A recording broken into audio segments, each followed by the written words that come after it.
the direction I wanted to go in. I also knew that there wasn't a whole lot of money in that direction, you know. So it was kind of a conscious decision in my mind that, like, yeah, this is something that I want to do, and these are the songs that I want to write about, and I want to write a lot about freedom and identity and that kind of thing. But I also knew that, you know, the standards for public consumption were not changing. So in other words, the commercial songs that you hear on the radio, you were going to continue to hear, and I think that that was a conscious decision. And from the point of view of my parents, I think my father, once he realized that I had that politically driven focus on hip-hop, it actually brought it to life for him and validated it for him in his eyes.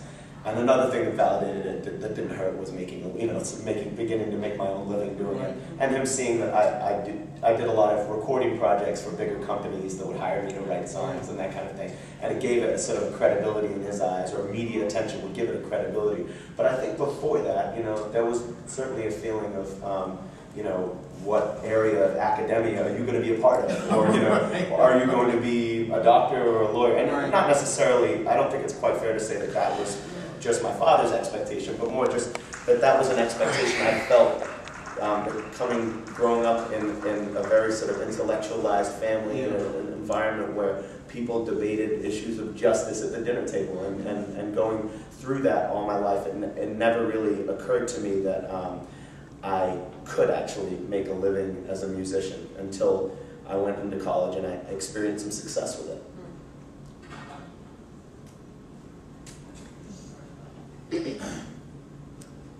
You mentioned earlier about how, I think Chee, you mentioned earlier about how this concept of this created label, kind of like Asian American, right? It's fabricated, it doesn't really often represent reality. South Asians in hip-hop provides a platform in some senses, a platform for, you know, reimbursement, for performance, for audience. So I'm wondering for you all, because we invited you here under this rubric, South Asians in hip-hop, I'm wondering what parts of you that talks to and what parts of you that doesn't. Like, do you feel that you have commonality as artists just based on being South Asian, or not really? And if not, I mean, why not? That's a good question. Yeah.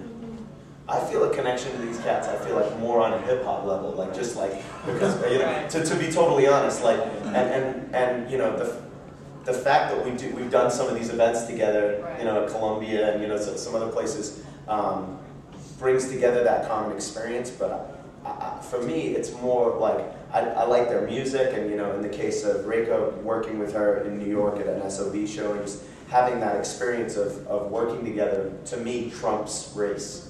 That's my own. That's my own thing. If I could just say, I just think it's coincidental that, like, you know, we just get along so well.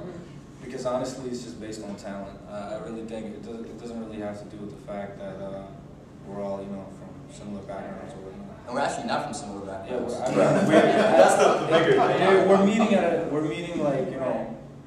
at a medium. Yeah. But, you know, I think stuff like this, I was yesterday actually, you know, I'm always sort of half and half on events because I feel like it over-politicizes our backgrounds. But watching that show last night, I mean, everyone that performed was so different in terms of their styles. What kind of, you can tell what kind of hip hop they listened to growing up, and, you know, and that to me was dope. Because to me, I was watching a hip hop show. I wasn't watching South Asians in hip hop. You know what I mean? And that's what made me feel really proud to be here. And I think going back to a point that you made earlier about, I think she really hit it on the nail when she said, well, I think one of the reasons why we kind of struggle with saying, you know, South Asian American hip hop artists is because there isn't that same critical quality to a lot of the South Asians. They didn't grow up on hip hop. They don't listen to hip hop. They don't study it the same way. So we want to be judged on the craft of what we do, as opposed to, well, he's all right for an Indian guy who thinks he's black. You know what I mean? Like that's because you get that a lot. And it's kind of like, okay, if that's what you think, then that's cool. Like, go on with that. You know, that's nothing to do with what we do. You know. In a few minutes, in about 10, we'll open it up for audience questions. I'm curious how you guys feel about, I mean, it seems like as artists, you almost collectively don't expect to break into like mainstream hip hop. Like, I do. Is it? See, that's, well, I mean, is that? Do you feel the same push and pull in terms of the music industry, kind of saying, like, in the same way, oh, we gotta have we can get a white hip hop artist, or we can get a reggaeton artist and get a corner on the market. Do you guys think that that's a conversation that goes on? Do you think it's just something that people don't feel can happen? I mean, just your reaction to that. Well, if I could just take that real quick. Yeah. First of all, the way that South Asians and East Asians are represented in this country is very different. A lot of the initial attraction, I think, that a lot of white kids have to hip-hop is because the way that black men are portrayed by labels is overly masculine, overly sexualized, and it's something that you could say, well, I could buy into this, and it looks cool, right? Now, if it's coming from cats that look like us, what are they going to buy from us that they can't buy from either a white rapper or a black rapper? Because hip-hop, you do underground shows, it's all white. There's no black folks there, there's no people of color. You might see a handful. So it's kind of like, well, they're looking at me like, well, I don't know. I'd rather listen to a black rapper or a white rapper. That's underground hip-hop now, you know, for the most part.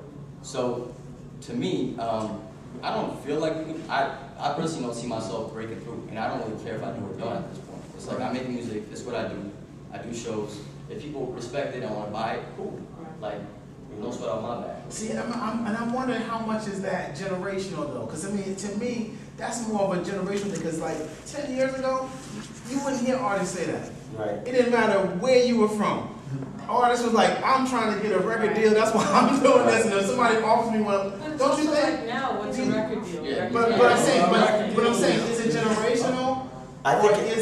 Or is it cultural? I think it's the role. I think technology plays a big role in this too. Okay. So I think today, I think 10 years ago, your goal as an independent artist was to build up to the point where you got signed by a major, and that should no longer be your goal. Right. So I mean, or if it is your goal, you run the risk of falling into the classic traps of a label. And I've been signed to a label, and I've felt like in some ways it helped me, help my album get into like Target and Walmart. But the flip side of it is, I feel like on a lot of levels I got pretty screwed over by that record deal that I signed.